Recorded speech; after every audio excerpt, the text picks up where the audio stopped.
Hello and welcome to PFF Fantasy Football Podcast, Waiver Wire Edition. I'm your host, Ian Hartitz, and joining me on this lovely Tuesday afternoon, PFF's finest ranking expert, all-around baller, Nathan Jahnke himself. Nate, happy Tuesday, my friend. Week 9. Great day to be great. Yeah, happy Tuesday. Happy trade deadline day. Luckily, we got a trade right before we got on this call, so we have something to talk about. Always nice when, they don't happen 5 minutes after we're done with everything. So, yes, TJ Hockenson traded to the Minnesota Vikings. Going to have much more on that in a bit. As we always start off the waiver wire edition, though, got to go through and just remind you guys of all the heartbreaking shit that went on back there in Week 8. That's right. It's the Sheesh Report. Fantasy football fallouts, nullified touchdowns, missed big plays, all that and much more. As always, you can find this article free on PFF.com. But I'm going to tell you guys just the biggest near misses that you won't see in the box score unless you're listening to this podcast or looking at some of the cool back end tools that PFF has. So first of all, last week, the Sheesh Player of the Week, which is not a good thing, but it's just a reality of the situation. It was Mike Evans in Week 7. I thought Evans actually had a chance to get back there in Week 8 after Thursday Night Football, but Nate, I have to give the Week 8 award to none other than Seattle Seahawks wide receiver Tyler Lockett. Similar to Mike Evans, still had a solid day. 5 catches, 63 yards, and a touchdown.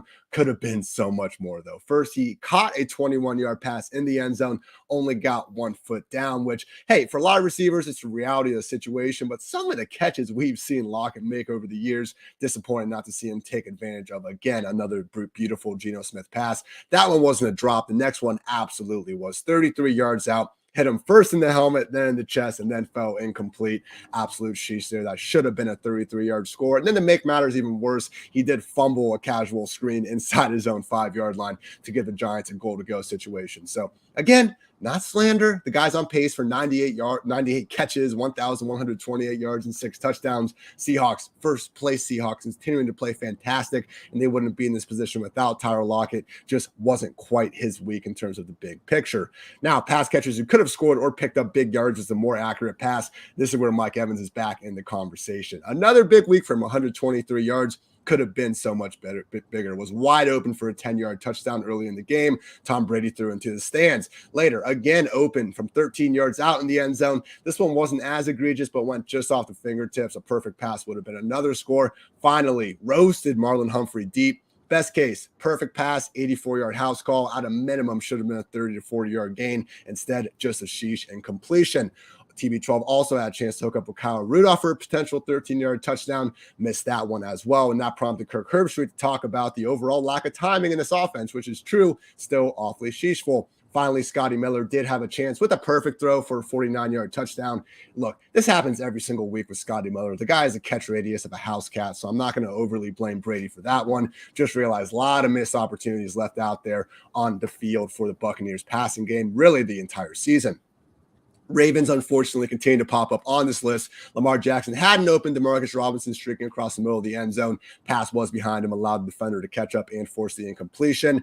The Michael Gallup infamous helicopter Week 7 call seemed to be going back on track in Week 8. They would seem to be going out of their way to get him involved early. Unfortunately, Dak did miss Gallup for what would have been an easy 7-yard touchdown. Gave the token, my bad right there afterwards. So that's how you know it's a true sheesh. And finally, DJ Moore, stepped up when it mattered. I mean, that diving touchdown catching the Hail Mary, absolutely madness.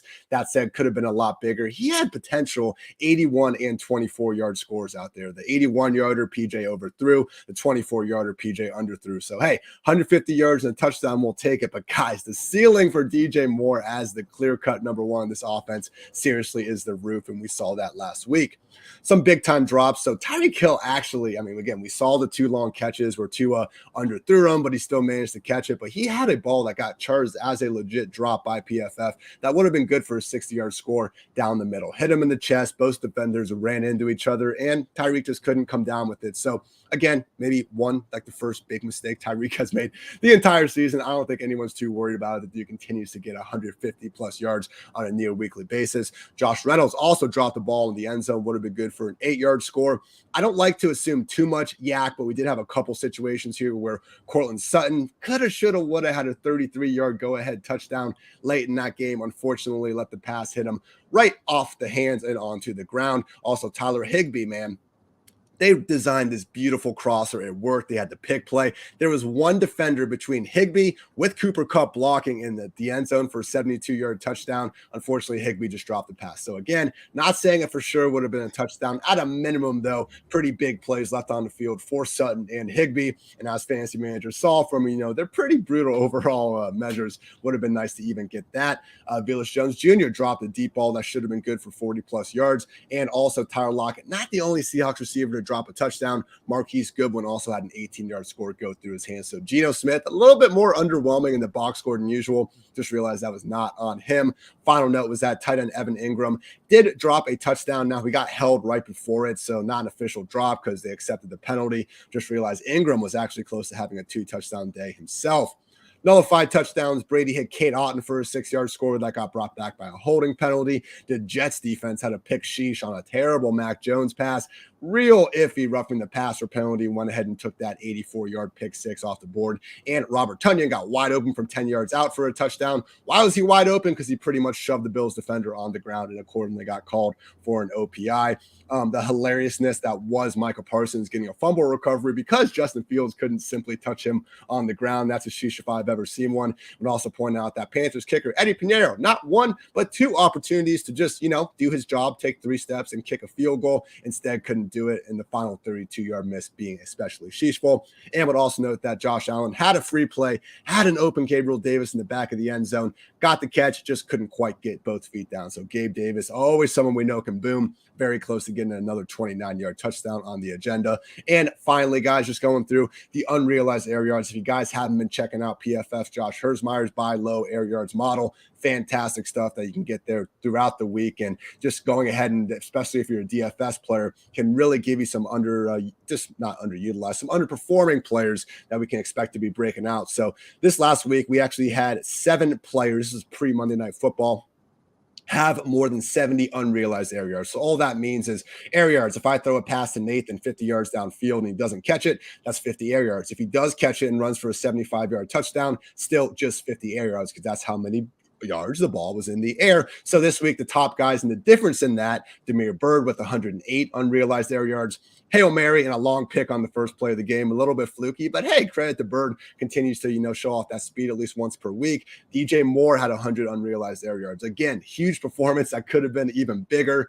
DK Metcalf at 99, Tyler Conklin, Jets tight end at 98. Gotta love the Zach Wilson experience. Devontae Adams at 83, Robbie Anderson at 80, and Mike Evans at 73. So as always, everyone, you can get all that information plus a lot of the just shorts, the good ball, no dices, not the worst though, but also not the best, in my weekly Sheesh Report, or the Fantasy Fallout Report, as our SEO-friendly editors love to call it. So with that said, Nate, we are officially on to week 9. And with that, let's go ahead and get after the waiver wire. Because we just had the trade happen, let's go ahead and stick with the moment and talk about this TJ Hockenson deal. Traded to the Minnesota Vikings. Rare interdivision trade. Makes you wonder exactly how serious Dan Campbell and company are about restoring the roar at this point. So overall, the Vikings are going to get TJ Hockenson, a 2023 4th-round pick, and a conditional 2024 4th-round pick. The Lions get a 2023 2nd-round pick and a 2024 3rd-round pick. So pretty good returning capital for a guy that we have seen in this offense not exactly stand out week in and week out because of all the other options they have to throw the football to. So, Nate, the Vikings obviously needed a tight end with Irv Smith expecting to miss multiple weeks with a high ankle sprain. We were joking before the show started. I think at this point, TJ Hockenson, someone that regularly inside our top 8 tight ends, if not closer to 5, he's someone that we're going to have to cross out that team name. I'm not really sure we're changing him in the rankings all that much. What are your updated rest of the season thoughts on TJ Hockenson? Because to me, it just seems like, okay, he's in an offense that I don't even know we can necessarily say has more upside, maybe more consistency. I think there's a higher floor generally in Minnesota. We've seen them really only have one dud all season. That was all the way back in week 2 on Monday night against the Eagles. So Hockenson, rest of the season thoughts, like, are you even really adjusting your rest of the season ranking on the guy? I feel like he's still just a solid mid-tier tight end 1. Yeah, I think it's more changing all the players around him on both teams more so than changing Hockenson, since I think the offense is capable of doing a little bit better, which will lead to a little bit higher chances of scoring a touchdown. But with that, probably a little bit lower target share, since Minnesota has more depth at wide receiver than Detroit had. And similarly, the running backs are roughly equal in terms of how good they are at receiving passes. So probably higher chances of scoring, lower chances of seeing some targets, which basically will even itself out. Looking at the Lions depth chart, they now have Brock Wright and James Mitchell as their top 2 tight ends. Brock Wright has made a few plays this year, notably almost scored a touchdown against the Cowboys on a screen. Then Jamal Williams coughed up the ball on the next play. I'm a little bit more intrigued in their backup tight end, the rookie James Mitchell, in the PFF draft guide. Always excellent work by Mike Renner. He talked about how James Mitchell, who basically missed the entirety of the 2021 season, I believe, with a torn ACL. Don't quote me on that. This is all happening very fast, but he was injured, and Mike's main point was that Mitchell, really one of the draft's more receiving friendly tight ends, just didn't get a big chance to show it in 2021. So hopefully he gets things going. But just in terms of Wright versus Mitchell's, Nate, it's going to take a week for us to see this usage and be at all confident this person can even be a top 15, top 20 option, because we do see so many tight end rooms around the league just utilize enough tight ends in a committee that it kind of renders all of them as obsolete fantasy football assets. So obviously, Nate, the major winner here in every single offseason, in-season transaction is Amon-Ra St. Brown. We all know that the dude's going to get force-fed targets seemingly more than ever at this point. But at this moment, I don't think either Wright or Mitchell are people that we need to be worrying about unless you're in super, deep leagues and you're just dying to get a tight end dart. Yeah, like I think Wright will at least be the guy in the short term. They might mix Mitchell in more as the season progresses. Wright was the guy last year when Hockenson got hurt near the end of the season. Wright did have 2 top 10 fantasy performances. So if you're in a deeper league, definitely Wright's probably the guy I'm looking at. I'll be making a waiver claim for Wright in one of my leagues where Irv Smith was my guy. So I am very desperate for a tight end there. So Wright will be someone I'll be looking for there. But like all the tight ends that we were already planning on talking about for the waiver wire are still guys that I would look for before these Detroit tight ends. Hey, we've all been there. No waiver wire shaming on this podcast. If you got a question, we are here to try to help you get through that rut. And yeah, just would again stress though, at tight end and wide receiver, same thing. When the starter goes down, much harder to just assume the backup is going to step into that role. Just look at Harrison Bryant on the Browns, someone that myself and plenty of others across the industry thought had big things ahead of him, comes out there Monday night and goose eggs despite having a 74% snap rate. So it's not even about, getting these guys to have the same level of role just on a snap rate, on a route rate. It's also, okay, is Jared Goff could be as willing now throwing to the backup when he does have healthy versions of Swift and the Sun God out there. So interesting trade. Again, it seems to point that the, Lions, who obviously still just have one win at this point, not exactly expecting, the sort of second half of resurgence I'm sure many of the overbettors are hoping for. Just goes to show you they didn't really see Hockenson as a major part of their plans down the road. So still a very good tight end that's going to make the Vikings, that much better of a group. I do not think this necessarily shifts, the overwhelming power of the offenses, though, in the NFC North or the NFL. So with that out of the way, we'll see if any more trades come in throughout the show. Feel free to let us know in the comments, guys. Appreciate the live YouTube gang always chilling with us. So with that, we are going to get into our usual waiver wire rundown. As always, Nate actually has all this covered for you guys on PFF.com. On Monday, he releases his total waiver wire rankings and just everything you need to know about that. Tuesday, you can get his top 5 waiver wire ads, 5 to sell low, 5 to sell high. buy low. I always get those confused, Nate, but you know what I'm talking about. You have the people covered. There we go. Everything that the people need to know. So focusing right now on the top 5 waiver wire additions of the week, regardless of position.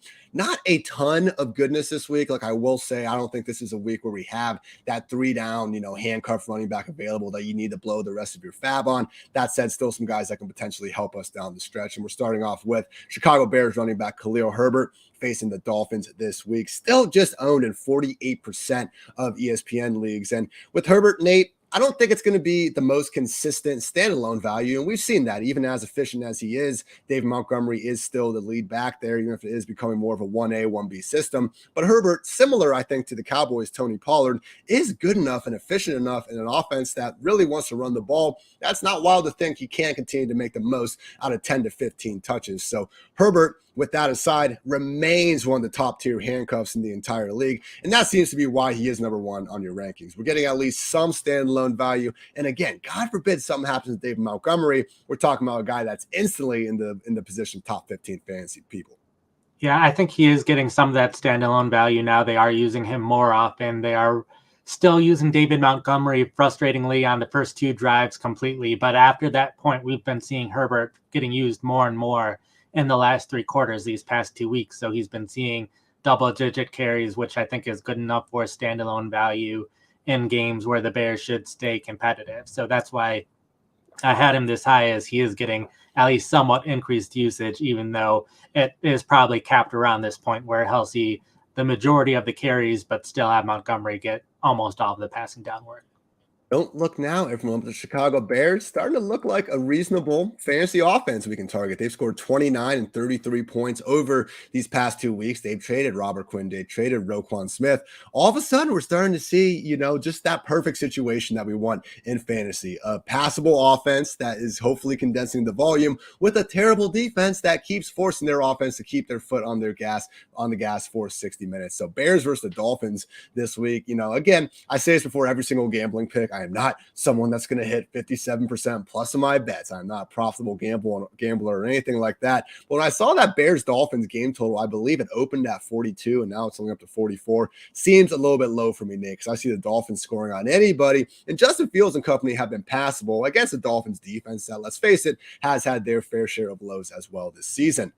Number 2 waiver wire ad is going to be Rams running back Kyren Williams. Still don't exactly have his timeline to get back in the picture. Maybe Sean McVay is in fact infatuated with the artist known as Ronnie Rivers. We still have Darrell Henderson there. If Cam Akers isn't traded, he's apparently going to be thrown back into the mix as well. So the allure with Kyren Williams, Nate, is the fact that none of those guys have done anything to take over this backfield. Maybe, just maybe, some of those offseason reports about Kyren Williams actually being a pretty big part of this first-team offense throughout the summer could be a sign of what's to come once the rookie is finally healthy.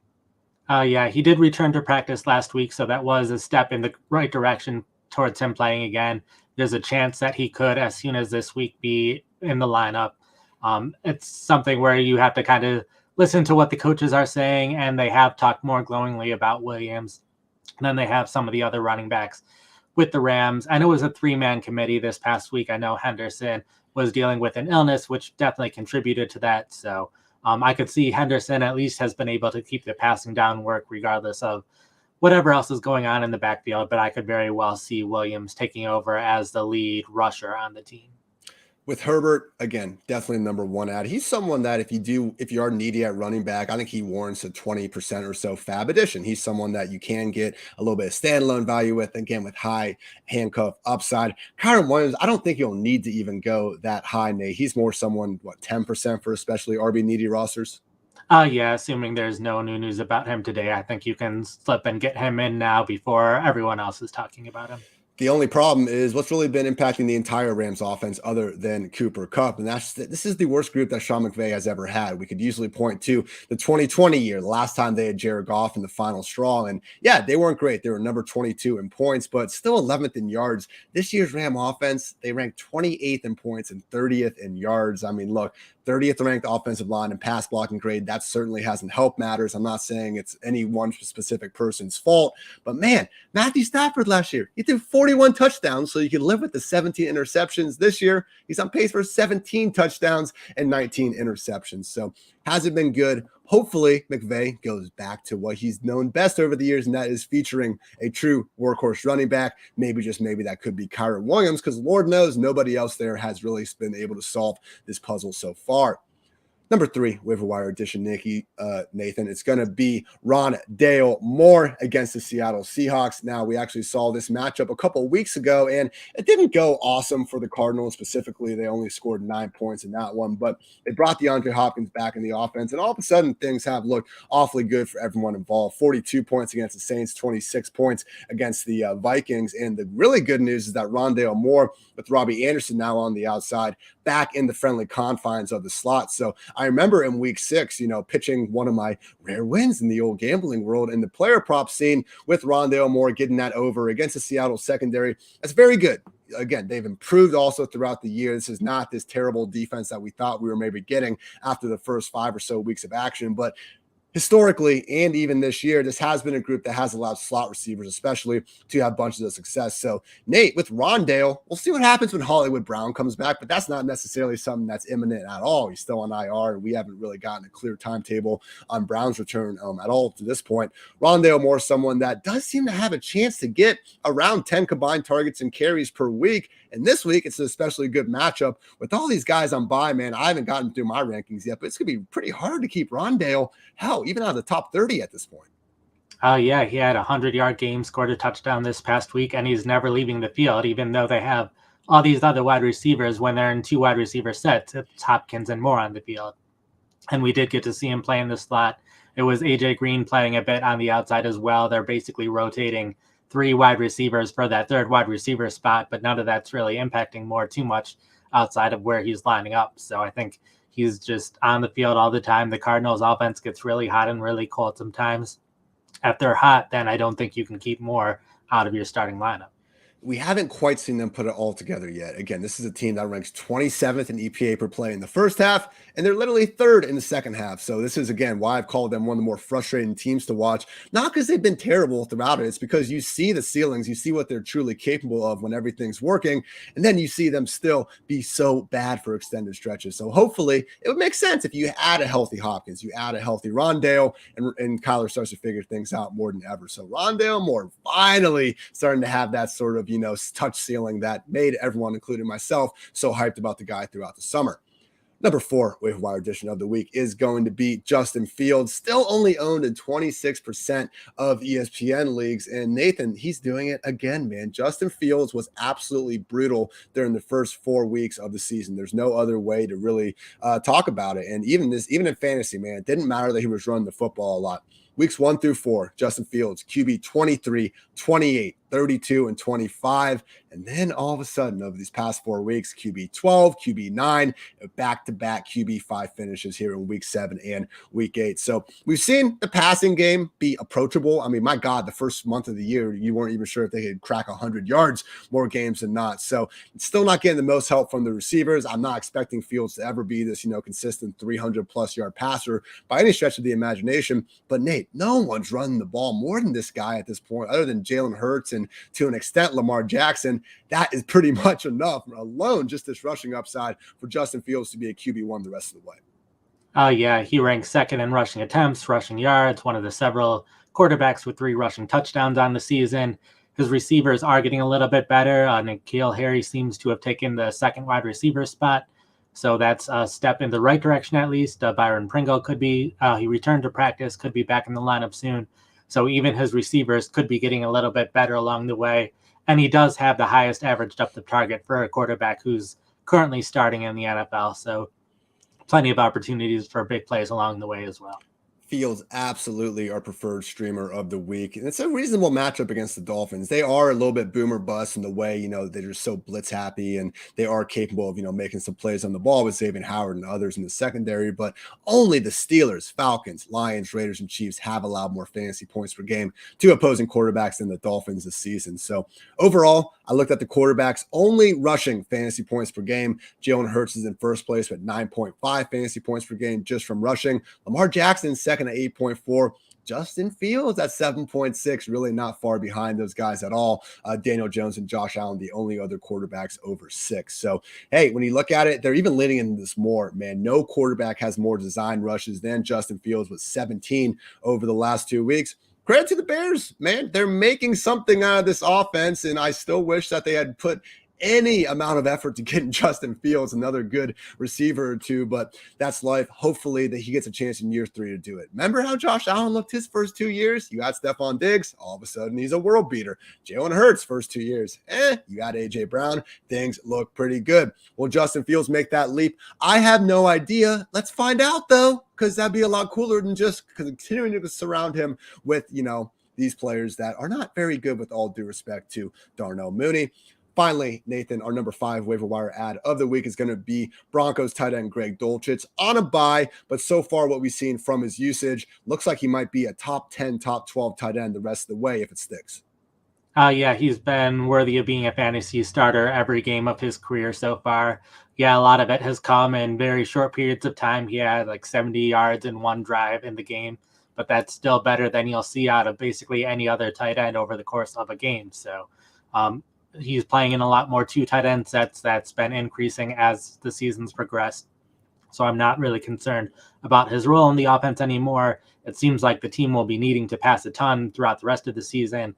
So he shouldn't be really leaving the field all that often. That should be reason for him to get plenty of targets, plenty of catches, and continue to be a top 12 fantasy tight end over the course of the rest of the season. I think, I'm not ready to crown him as the next big thing at the position in terms of a real life perspective. Shout out to Fantasy Points Scott Barrett for bringing up that, this is actually the 3rd best start in NFL history in terms of receiving yards for a tight end in their first 3 games. So, hey, he's been putting up some points. And, if that does continue, then that's fantastic. Just realize the touchdown his first game, complete busted coverage, his 38-yard catch last game down the 1-inch line. Also a situation where nobody guarded him. So guess what? Those fantasy points still count the same for us. I'm willing to look past that because exactly what Nathan just said, the underlying usage is telling us he's a tight end 1. So guess what? Those types of things will happen to full-time players. And hopefully he's going to have more scoring opportunities down the road because he really can't have less at this point. I mean, this Broncos offense, I've been trying to stress, it's not that Russ and company have been bad. They have been arguably the single worst offense in the entire league this year. 31st in points per game, dead last in EPA per play, 23rd in yards per play, 29th in scoring drive rate.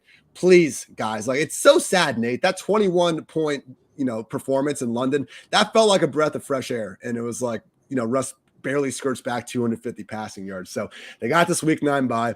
Please, guys, get your shit together. Do your heinies. Do whatever you have to do. Greg Dulcich, hopefully, will be one of many pass catchers in this group, giving us some better fantasy days ahead. So, again, top 5 waiver wire additions of the week from the PFF Fantasy Football Podcast. Khalil Herbert, Kyren Williams, Rondale Moore, Justin Fields, and Greg Dulcich. With these guys, Nate, again, tight end needy teams. I do think Dulcich is going to be a fairly consistent tight end 1 down the rest of the stretch. If you really need someone, are you willing to go up into that 20% range for Greg Dulcich?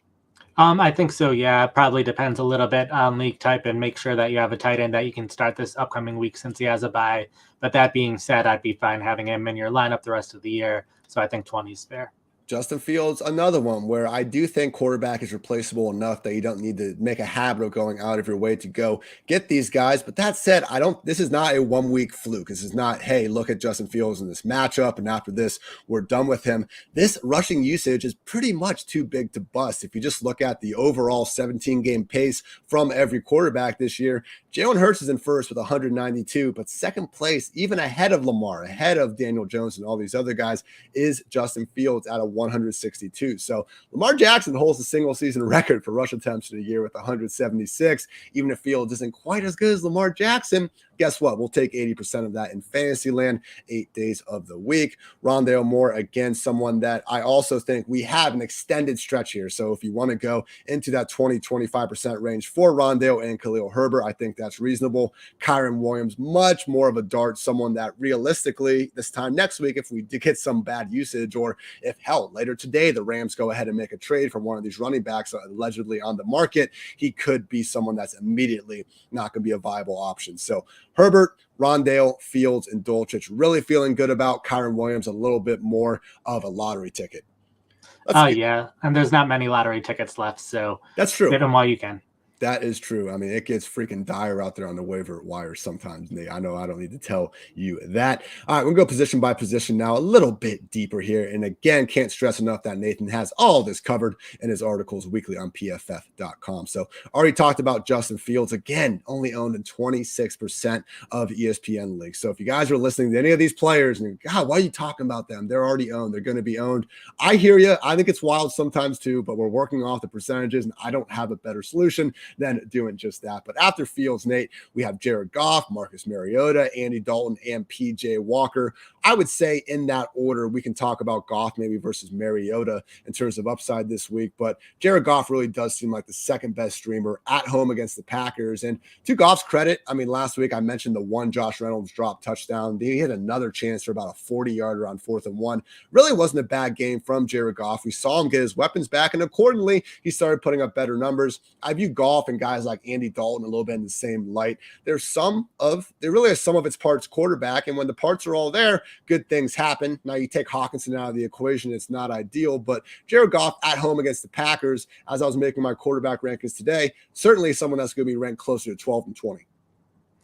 Yeah, a lot of these guys, I view them as in your fantasy team, you have two quarterbacks, and if you don't have one of the top 7, you pick whoever is having the best matchup that week, and all of these quarterbacks can be one of those two on your roster. And Goff's someone, he's been top 10 in passing yards, plenty of passing touchdowns as well, has his weapons back, could get DJ Chark and Jameson Williams back later in the year, so there's even chances that he could be even better, even though now he doesn't have TJ Hockenson to throw to anymore. Also have Marcus Mariota taking on the Chargers. Obviously not the easiest matchup. You can give him the slight nod ahead of Goff if you wish, which I did in my rankings by one single spot, thanks to that rushing upside. And hey, he has been a good passer when asked to this year. And as much as we want to, curse Arthur Smith's name and all this, guys, I have plenty of teams with Kyle Pitts and Drake London too. I really wish they would throw him the ball more, and it's okay to be frustrated about that. Don't mistake that, though, for Arthur Smith's slander, because we got to hat tip this guy. His job is to score points and to win real-life football games. He has told us that. And while that annoys us because of all the exposure we have to Pitts and Drake London, it's been a damn good offense without many proven parts to really go off of. So overall on the season, the Falcons are 6th in points per game, 7th in EPA per play, 14th yards per play, and ultimately number 9 in scoring drive rates. So hats tip to Arthur Smith, man. If you would have told Falcons fans, any fans before the year, that this was going to be a top 10 scoring offense, they probably would have asked you, what the hell you're smoking. So good stuff by Arthur Smith in real life.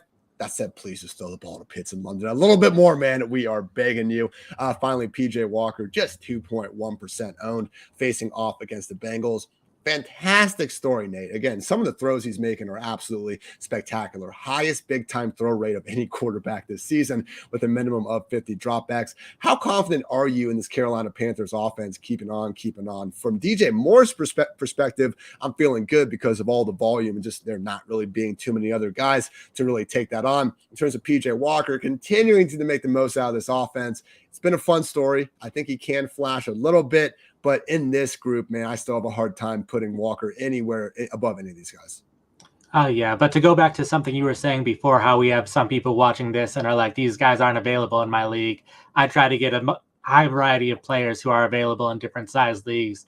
Walker, I don't have any above any of the other 4 guys, but he's a lot more available than the other 4. So if those 4 aren't available in your leagues, Walker's probably the best one who could be available.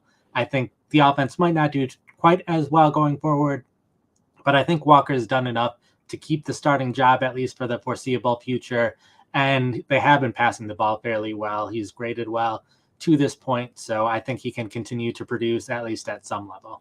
Nathan Jahnke, a man of the people. Going to take us to running back and our official sleeper of the week, brought to you by the fine folks over at Sleeper. Love playing all my leagues over at Sleeper, except our PFF one, where I'm inexplicably, I think, 3-5 at this point. I don't think you're doing that great too, Nate. No. We gotta watch Kevin run away with this damn league, taking all of the 0 RB. Here's my thing: 0 RB looks great. You say I just need a running back, and then you realize that your freaking league doesn't even do fab, so you're at the freaking waiver wire wire order. You got that freaking shit going on. So I'm not bitter at all with that going on. But hey, I love the Sleeper app. And guess what? They do give you the possibility to do fab and a bunch of other very cool customizable leagues. You just got to actually talk to the league manager about doing that instead of signing up for your 22nd league and just hoping things go right. Again, not bitter at all here. But anyway, our sleeper of the week is going to once again be Khalil Herbert, someone that just truly is getting the standalone value that it's not completely out of the question that he overtakes David Montgomery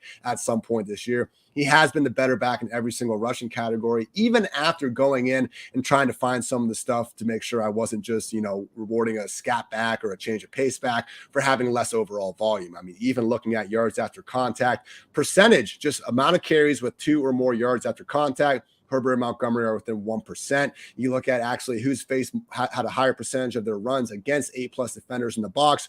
Herbert's actually had a tougher time than Montgomery with defenses usually stacking the box for him. So been great. They're still going to use Montgomery a little more than we want on passing downs, but we saw earlier this season when Montgomery missed a week, instantly had Herbert in the top 15 options available. And with this Bears offense now starting to look a little average, I think that's fair. Not great, but average. That's a lot better than people wondering if this was like the worst team in NFL history, after week 1 or week 2 going on. So we will take that. More potential scoring opportunities for Herbert if Montgomery misses time. Again, one of those awesome flex with benefits that we were touting this time, back in August, just for that reason in the later rounds of the draft. So Khalil Herbert, again, our sleeper of the week. Love to find folks over at Sleeper. Other news, Nate, Mr. 3-touchdown king himself, D'Onta Foreman. A lot of fantasy analysts catching some shit from the old Twitterers out there because, hey, someone that we all didn't exactly, scream to the rooftops to start. And a bit of that for me was the fact that this was a Panthers offense that I wasn't expecting to score 34 points out there against the Falcons. That said, they did, and things are looking better. How confident are you in this continuing, though? Because the only problem with Foreman is the fact that Chuba Hubbard did work ahead of him in those first 3 quarters of week 7 before he got hurt. Yeah, I'm still concerned about Hubbard, and because of that, I would view Hubbard as someone that you should be picking up as well. Foreman at least wasn't playing on third downs very much, which is something that's been true for basically all of his career. So I'm confident Hubbard, once he's healthy, will regain at least a third down role. And I would have expected Foreman to have been the starter over a week ago rather than Hubbard. So the fact that Hubbard started means that Carolina at least likes something about him to have thought he'd be better than Foreman 2 weeks ago. Ideally, Foreman, based on his performance this past week, will continue to have more playing time based on how well he played. But I think this very well can still be a 2-back committee going forward. We actually had 3 backs involved last week: D'Onta Foreman, Raheem Blackshear, and something named Spencer Brown, which reminds me of last year when McCaffrey got hurt. And all of a sudden, Rodney Smith was, jumping into the equation and taking away some snaps from everyone involved. So look, Foreman looks fantastic out there. I mean, I was joking around that he must have just stolen some of McCaffrey and Derrick Henry's powers over these past 2 seasons. And honestly, at this point, Marlon Mack, Cam Akers, James Robinson, Foreman's probably had the best recovery from his Achilles of the group. Makes you wonder if these guys do need, a couple years, more than just 6 months to actually get back to full health. Regardless, he's looking great out there. Do we trust PJ Walker in the offense and the offensive line to continue to be this high of a scoring offense? I don't. That said, Nate, I could see Foreman being a similar ranking as Brian Robinson down the stretch. He doesn't quite have the same Antonio Gibson threat in his backfield, but Foreman should still flirt with that 15 carry mark even when Chuba is back. And from that perspective, okay, we have someone that can probably be ranked, inside the top 30. I'm just not expecting Foreman to be someone that's going to be, touching that top 12 anytime soon, probably regardless of even if Chuba Hubbard stays sidelined.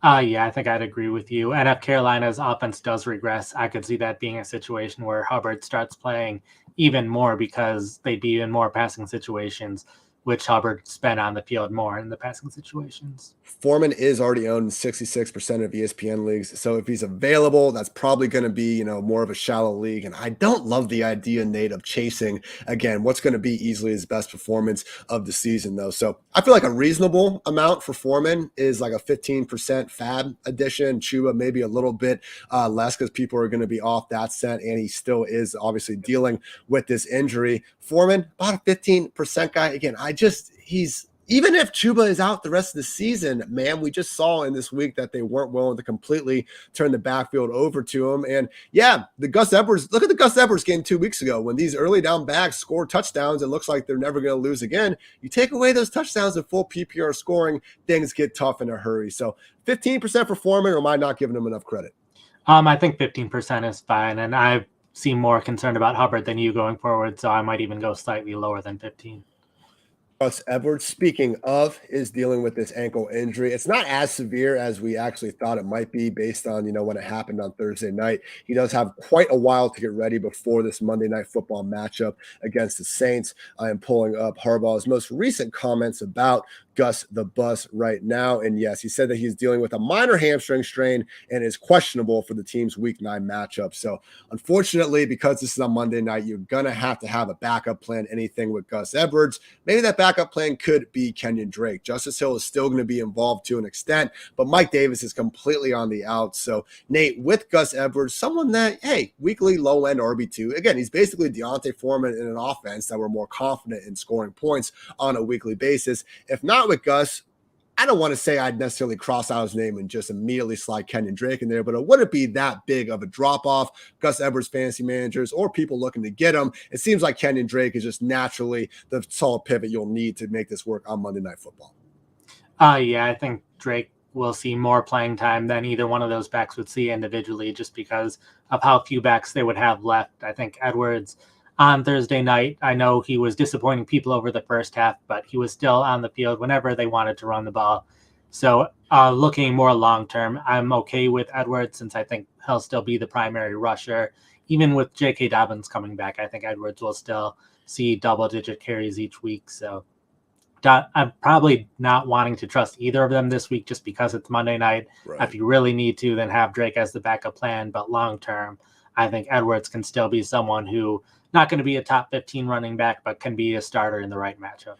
And when we get these start-sit questions involving like an iffy guy on Monday night, if it's at all close, guys, you just got to take the other dude. Now, if it's, let me think. If it's Gus Edwards versus freaking, Malik Taylor or Malik Davis, whoever the hell the Cowboys backup running back is right now, like, okay, fine. Then you can go ahead and take that chance. But Gus Edwards versus anyone in the top 30, I will be taking that other guy with so much uncertainty ahead of Monday Night Football. Already talked about Kyron Williams for a little bit. Isaiah Pacheco still only owned in 25% of ESPN leagues, despite, getting the starting job, Nate. Now the starting job in Kansas City goes between Isaiah Pacheco or Clyde Edwards-Helaire. But guess what? Jerick McKinnon ends up usually leading the backfield in snaps. Anyway, he gets all the 2-minute stuff, most of the third down stuff. Hell, McKinnon even goes out there sometimes on the goal line. So Pacheco does seem to be trending upwards. That said, I don't really see CEH and especially McKinnon leaving this committee anytime soon. That said, Isaiah Pacheco should be seeing 10 to 15 touches more weeks than not inside of a Chiefs offense that we've barely seen, lose a step even without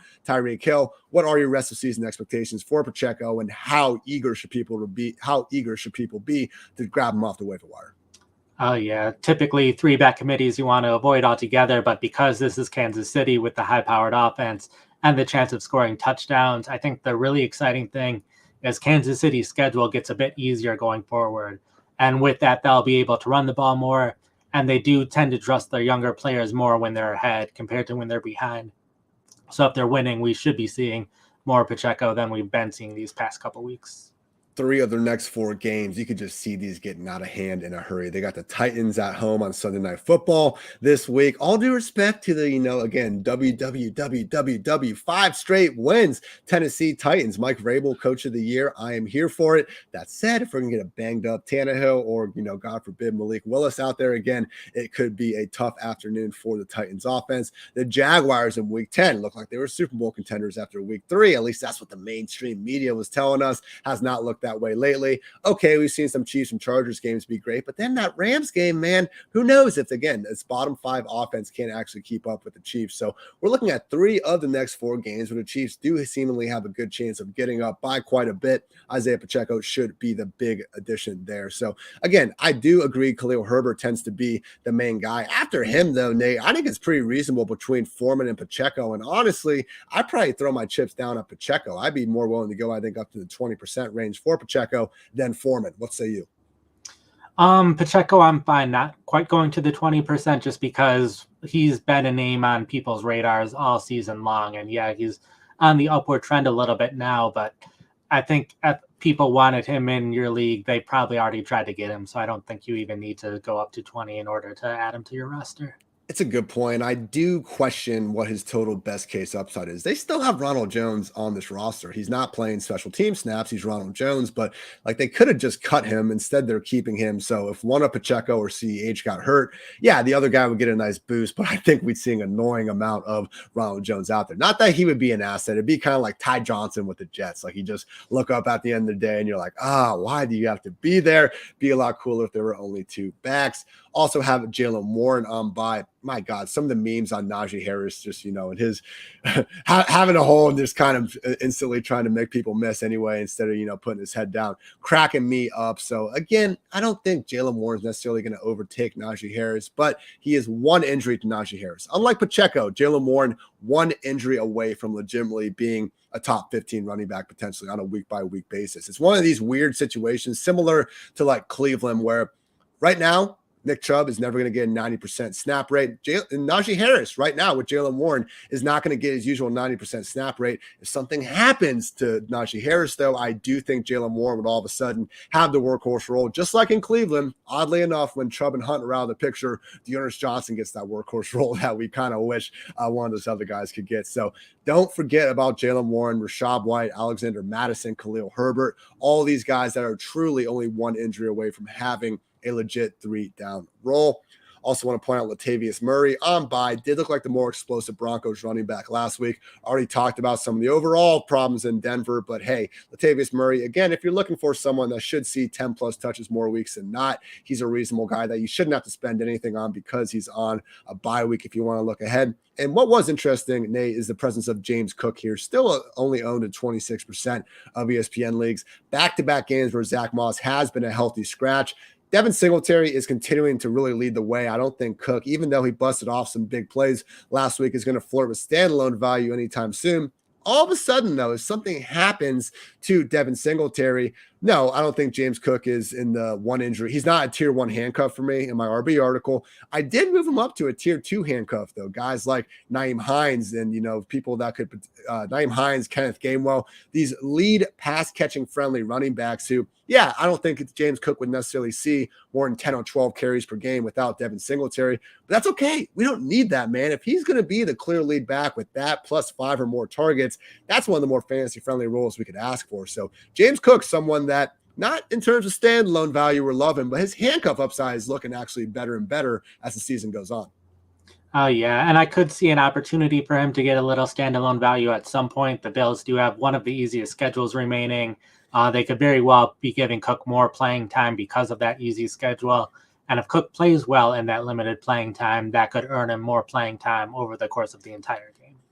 They have oddly, because look, the Bills' best point differential in the NFL, I believe, by a pretty good margin. And this is one of the few teams that does in the year 2022 just get up and blow these teams out by 20-30. So we have had these games where, the Bills have been willing to just feed Cook down the stretch. And if Zach Moss is completely out of the picture, all of a sudden, James Cook, if we can get, even 5 to 8, carries and targets per week just before garbage time, all of a sudden we could be pushing 15 touches anytime the Bills really get up by a lot, which again is actually, quite often here in this Buffalo offense. So quick running back roundup again. Khalil Herbert, top ad of the week. After him, we're looking at Isaiah Pacheco and Deontay Foreman as guys with the best mixture of rest of season upside, as well as you can actually put them in your lineups this week.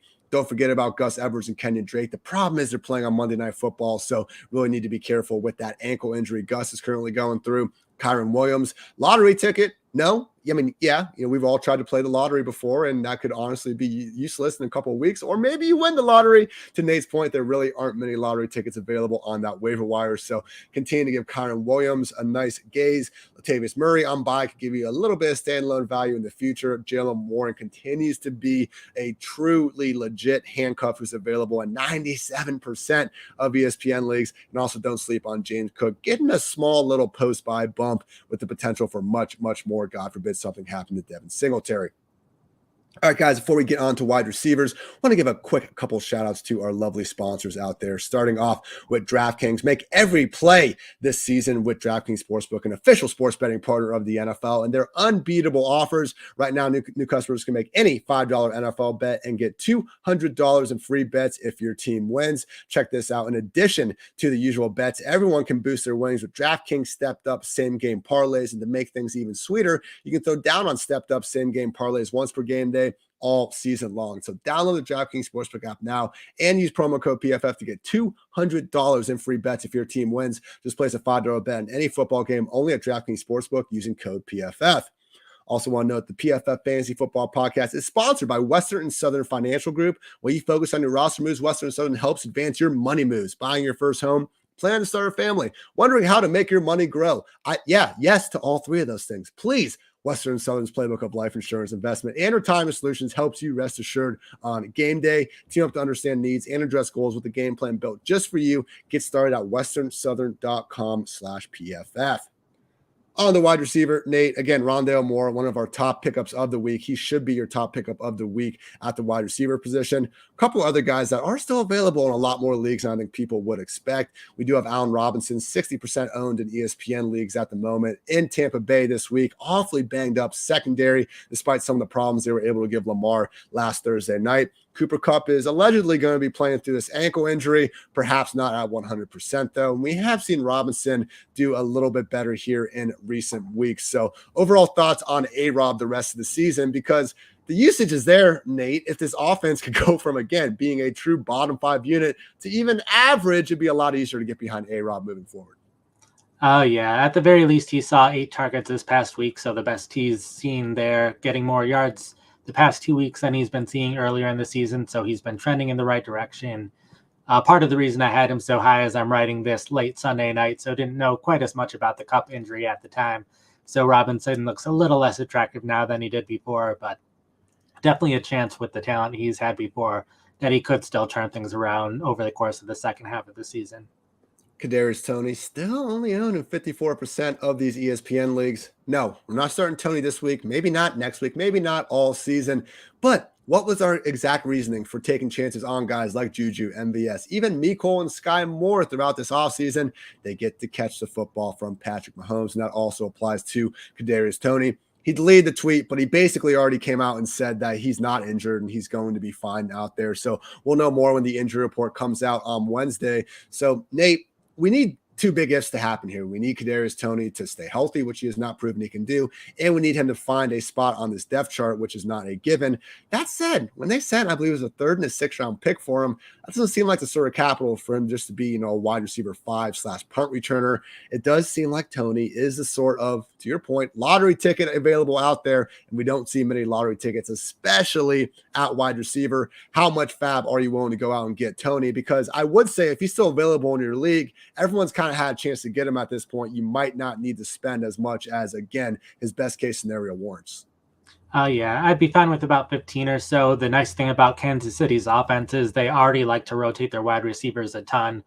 They've been doing it for more than this year. They rotated up to 6 different wide receivers at times last year. So Toney will be able to get into that rotation. It's just a matter of how much playing time he does get. But I could very well see him rising week in and week out, slowly taking time from other players rather than other situations where you just need a player to take over for a different player. So I think Toney can definitely slowly get involved rather than this being he's benched versus he's starting kind of situation. Some breaking news in the middle of the podcast. Loving this happens. Whoa. Steelers wide receiver Chase Claypool has been traded to the Chicago Bears, building around Justin Fields. Love to see it. Claypool had this incredible play last week. He catches, makes a nice contested catch 10 yards downfield, bullies his way for another 8 yards. I was joking that if George Pickens made that very same play, the internet would be losing their damn minds. But it's Chase Claypool, who people still seem to not really give credit because he called himself a top 3 wide receiver in the offseason, and he celebrated a first down too long at one inopportune moment last year. But at the end of the day, this is a young receiver in a Bears offense that needs anybody to get going. So let's start off with Chicago, Nate. It's still an offense that, let's face it, we're not getting much receiving production and passing game production, period, out of the group. I mean, Darnell Mooney can't even establish himself as a consistent guy here as the true number one. Should continue to be that guy. I'm looking at Justin Fields' stats right now. He has only passed 200 passing yards in one game this season. His pass attempts per game from week 1 to present: 17, 11, 17, 22, 21, 27, 21, 23.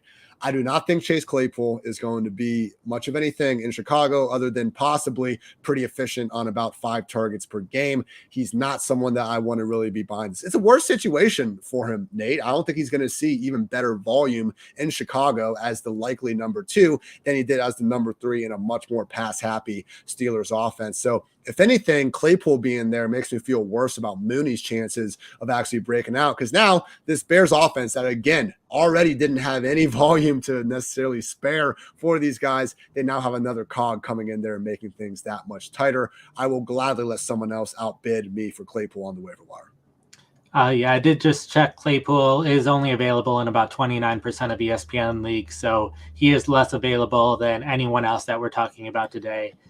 My initial reaction is this probably impacts guys around Claypool more than Claypool himself. Claypool is someone who could have a couple of big games, but you don't know when they're coming, so it's hard to put him in your starting lineup.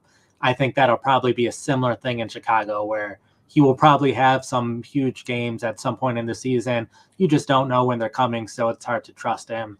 I am more excited about Fields now that he has another weapon to throw to, so that's good news for Fields. And I think that does make things in Pittsburgh a little bit more stable for their 3 other receivers. Bears gave a second-round pick for Claypool. A second? You spent all offseason. You had the entire offseason, a draft, free agency, to add anything to this room. And then on November 1st, freaking hours before the trade deadline, you're just saying, F it, we're going to trade a second for... I just said a lot of good things about Chase Claypool. A second-round pick, though, my goodness, Nate, just another... Hey, we're... As Brian Hagerman said in our YouTube comments, like, this is a better roster now for Justin Fields. I would feel even better about him being, our QB streamer of the week. So good news for Fields, but in terms of everyone else's fantasy upside, yeah, not looking great. Sorry if I repeat a little bit about what you just said, Nate. Again, I'm incredibly taken aback in the moment by a second-round pick for Chase Claypool. But again, if you're helping Fields, okay, that is what I've been asking for throughout this entire year as well. In Pittsburgh now, who's even Calvin Austin, I guess? Is he going to kind of be their number 3? He's more of a gadgety guy, though. Yeah, I think he's on injured reserve, and I don't think he's able to come back this season even. So I thought he just played last week. Maybe I have someone else, so that's my bad.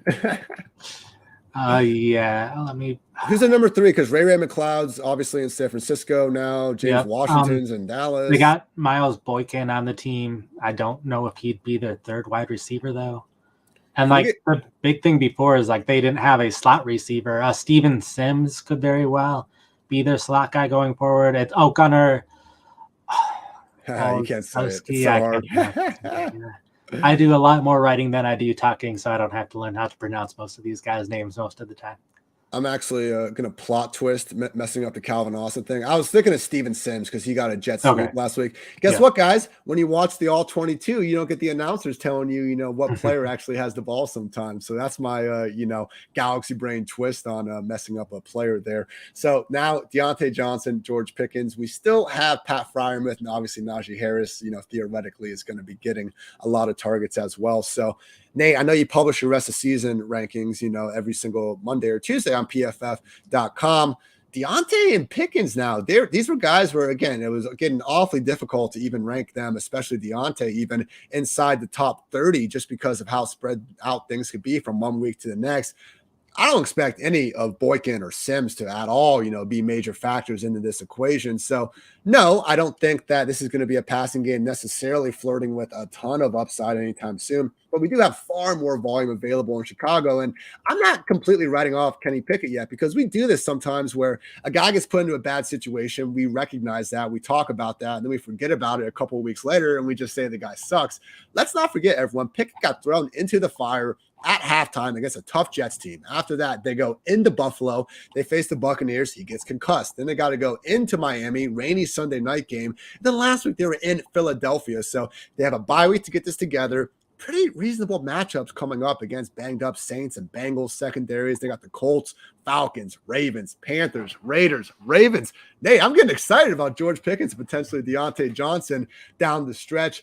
Just again, I'm not asking you for exact rankings, but I think it's not out of the realm of possibility if we see Pickett start stepping things up for both these guys, start flirting with that top 24 line. Am I too optimistic? I like being optimistic, Nate, but I am definitely optimistic about both of them. I think Freiermuth is someone who also could get a nice bump from this, because I could also see them doing more 2 tight end sets going forward rather than just sticking in 3 wide receivers all the time. And one of Freiermuth's problems is that he is off the field a lot in some running situations. So if they go to more 2 tight end sets, that means he will be on the field more, which will lead to at least a couple more routes run. But again, there's more targets to go around. I do think Gunner will probably be the primary slot receiver. Not that I'd be looking to pick him up with Steven Sims mixing in at times, but I think Gunner is probably the biggest person who will see an increase in snaps. So if you're in deeper leagues where all of the starters are on rosters, he'd be the one that would be seeing the increase in snaps, I would think.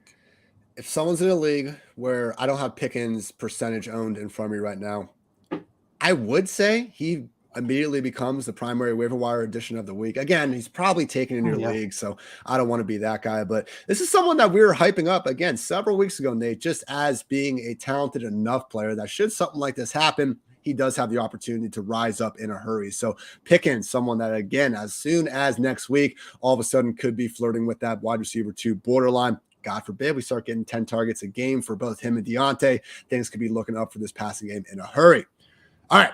I hope more trades coming. They're fun breaking down real moment, Nate, but back to our regularly scheduled programming. We do have Romeo Doubs coming off an impressive performance, man. That touchdown catch he made, absolutely awesome. And then he also made a couple other nice contested catches throughout that, again, lost against the Bills, but at least the offense showed a little bit of signs of life in a pretty much can't win situation. So Romeo Doubs still only owned in 47% of ESPN leagues. It's not a guarantee that Allen Lazard is going to miss a bunch of time with a shoulder injury. That said, everyone else is seemingly banged up. Christian Watson with the hamstring injury again. Randall Cobb not coming back anytime soon. Romeo Doubs, someone that I think we were hoping could have been more of a potential top 24 option already. God forbid Aaron Rodgers in his passing game do figure it out. It does seem like he's going to be the guy that's going to be the main beneficiary at wide receiver.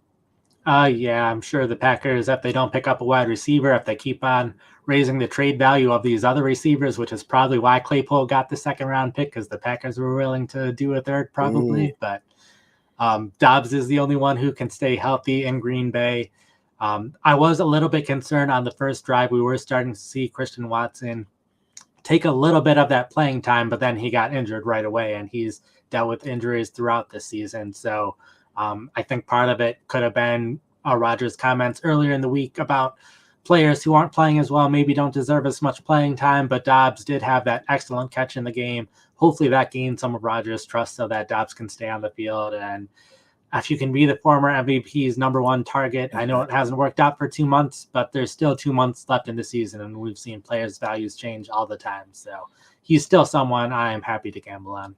Especially at this point. I mean, I think even at 10% fab would probably be enough to get the job done there. So still, Rondale, definitely the top guy we're looking to add from this group, but Romeo there as well. Bunch of other just names I'll kind of quickly go through. Alec Pierce still only owned in 29% of leagues, does have 60 or more receiving yards in all but 2 games this season. Just realized last week that came on just 5 targets. And honestly, his snaps and routes weren't even up there, Nate. Was it more tight end usage, or how come Alec Pierce just wasn't able to kind of get back to that every down role that we saw him having in past weeks? It's because they've given it to Paris Campbell, and Campbell's had the role basically all season. So it's depending on how much they use 2 tight end sets. The one thing I am excited about Pierce going forward, though, is they now have Sam Ehlinger at quarterback. Ehlinger loved throwing to the outside in this past game. Over half the targets went to outside receivers, and that's where Pierce lines up. So Pittman saw a nice boost in his target share, so did Pierce. So if he continues to like throwing to the outside, that's probably good news for Pierce, bad news for Campbell and the tight ends. Colts did fire their play caller, make that Which with will change it. what you will. So, I mean, just how many years are we going to do this where Frank Reich and Chris Ballard just get every single benefit of the doubt here? It's just incredible to me, just Jim Irsay and his ability to shuffle through this. And they're always just, one quarterback away from having everything figured out. How about the big bad offensive line that's still living on their reputation from like 3 years ago, who hasn't made anything easy for anyone this offense all year long? I don't know. Pierce is fine. Nate, should he have been the clear-cut number two pass game option going this year? Probably not. Michael Pittman's awesome, but I don't know. You pay Mo Alley Cox a good amount of money in free agency. He scores 2 touchdowns, and I think he's had 1 catch since. It's not because he's sucked. They just don't throw him the football. So Indy, just an awesome organization so far this year. Anyway, Van Jefferson, 11.5%. Tyquan Thornton, 3.5% owned. Terrence Marshall is there. Nico Collins, Darius Slayton. Out of this group, Nate, Nico Collins does have the chance to boom up to number 1 guy. Now, we did get a rap sheet tweet saying that while the Texans have gotten calls on Brandon Cooks, nothing is especially imminent. So assuming Brandon Cooks doesn't get traded out of this group, who would you be most interested in trying to add to the back of a roster between Van Jefferson, Tyquan Thornton, Terrence Marshall, Nico Collins, and Darius Slayton? I'd be fine saying Thornton. Brandon Cooks isn't at practice today, so there's that at least. But it'll probably depend on the Parker injury in New England. The big thing is New England has 5 wide receivers. Maybe at the trade deadline it gets down to 4. Maybe if Parker's injury is serious, that gets down to 3 or 4. So the big thing's been playing time with Thornton. He hasn't really showed it too much yet, but anytime you can get a first or second round wide receiver who has a big role in an offense, that's someone I'm at least willing to take a chance on. The Kendrick Bourne trade stuff, like people act like this is like Justin Jefferson on the trade block. I saw the yards per route run from last season, guys. I get it. It was an efficient year from Kendrick Bourne. But, I think if he was really that good, I don't think Bill Belichick has a vendetta against trying to play really good receivers out there. I think he got beat out by 3 guys that were better than him. So not saying Kendrick Bourne can't go help somewhere else, but I would hardly call him getting moved, disrupting the balance of power. He is firmly on the bench anyway as things stand. So like that call on Tyquan Thornton. We're going to finish things up with tight end. So we have Hayden Hurst continuing to do good things, and especially with Jamar Chase out, we can expect that weekly touchdown upside to consistently be, higher than it would be if Chase was in there. We already talked about Greg Dulcich being on bye. He is going to be the top overall tight end addition. Also, Evan Ingram, don't forget about him. Someone that, as I mentioned in the Sheesh Report, very close to having 2 touchdowns last week. Tyler Conklin, fresh off 2 touchdowns himself. No, I don't exactly expect Zach Wilson to be throwing 3 tutties, 300-plus yards every single week moving forward. But the fact he has that in his range of outcomes, and he has a quarterback who would rather chuck the ball into triple coverage than even think about throwing it out of bounds sometimes, especially when he starts scrambling. That is what you can get there. The real interesting one, Nate, is Isaiah, likely depending on how much time Mark Andrews could miss with his shoulder injury. So really annoying that we got to deal with this Monday Night Football game this week. But if Mark Andrews was just ruled out, Nate, and we had no questions about that, likely would be someone that would likely be in our top 6, top 8 tight ends that quickly, man. It's not a 1-for-1 replacement of Mark Andrews by any stretch, but this is a very rare spot where we know they love Likely. We've seen him put up numbers in the preseason, and now with Rashad Bateman out, he's one of the only tight ends I can ever think of going from backup to a starter and not just become a number 1 tight end, arguably become a number 1 pass game option. Yeah, it's not 1-for-1 in terms of talent, but it was 1-for-1 in terms of role on the offense. He took all of the snaps that you would have expected Andrews to take. You saw all of the targets you expected Andrews to see for targets. The only downside is, like you said, it's Monday night. It's not the best matchup against the Saints. They had allowed the 4th fewest fantasy points to tight ends so far this season, so that isn't great. And then the Ravens have a bye week after that. So if Andrews is back within the next 2 weeks, we might not see all that much out of Likely. But if we find out that Andrews is out for a month or so after the bye week, they have some 2 very good 2 very favorable matchups for their tight end. So Likely could have some huge weeks if Andrews is out for extended time. Coming off that 6-catch, 77-yard and touchdown performance. Ravens coach John Harbaugh did say Andrew's shoulder injury is quote-unquote not a major thing. He was questionable, a legit game-time decision seemingly with that knee injury coming into it. So yeah, really would make sense for Andrews to get this week off, come back healthy after the bye. Stay tuned more for that. As always, you can catch myself and Nick Boddiford on the Friday edition of this podcast where we go through each and every fantasy relevant entry to keep you guys all set. And Nate, I believe we are all set now, got through every single thing here. Just real quick to rehash. Top 5 waiver wire additions of the week. Going to be Bears running back Khalil Herbert versus Dolphins. Kyron Williams at the Buccaneers. Nice little lottery ticket there. Rondale Moore against the Seahawks, Justin Fields against the Dolphins, and Greg Dulcich on a bye week, but really does profile as a tight end 1 moving forward. At quarterback behind Fields, if you need another streamer, I would say Mariota and Jared Goff are your 2 guys. Also keep an eye on PJ Walker, owned in, again, only 2.1% of ESPN leagues. Andy Dalton, not the worst option either. At running back behind Khalil Herbert, again, we have Kyron Williams as that true lottery ticket. Also don't sleep on Isaiah Pacheco and Deontay Foreman, continuing to mix in some solid flex performances as the projected lead early down back in their respective offenses. Don't sleep on Jaylen Warren's handcuff upside. Latavius Murray and James Cook also seem to be slightly ascending. At wide receiver, again, Rondale Moore, the top ad. Kadarius Toney, Romeo Doubs, I would say slightly a lesser extent on the latter. True lottery tickets out there that you should not feel bad about trying to get. Allen Robinson, Alec Pierce, Van Jefferson. We can talk about the ceilings not being great. Still guys in offenses that don't have many other places to go with the ball. So for that, we have them. But Tyquan Thornton really going to be the preferred, very low-owned ad because of that Devontae Parker knee injury. And again, at tight end, Greg Dulcich probably giving me the most consistency for the rest of the season at the position. That said, if Mark Andrews is out this week, Isaiah likely is going to be the top week 9 addition at tight end that you can really go get your hands on. Sound about right, Nate?